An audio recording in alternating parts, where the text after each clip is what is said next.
So we need to find the measures of these line segments after undergoing a dilation with the particular scale factors. And for the first one, since we're starting with a length of 3 centimeters and our scale factor is 5, we're going to multiply 3 by 5 and we will get an answer that is 15 centimeters.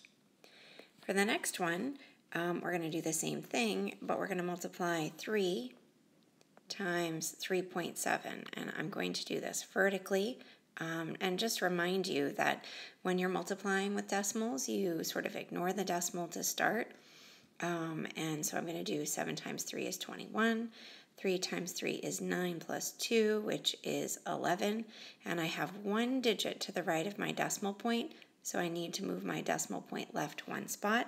So my answer is going to be 11.1 centimeters. And then if I have a scale factor of 1/5, I'll do 3 times 1/5. So my answer is going to be 3/5. And that makes sense because my scale factor is less than 1, that it shrinks that line segment down below the 3 centimeter line segment that originally was.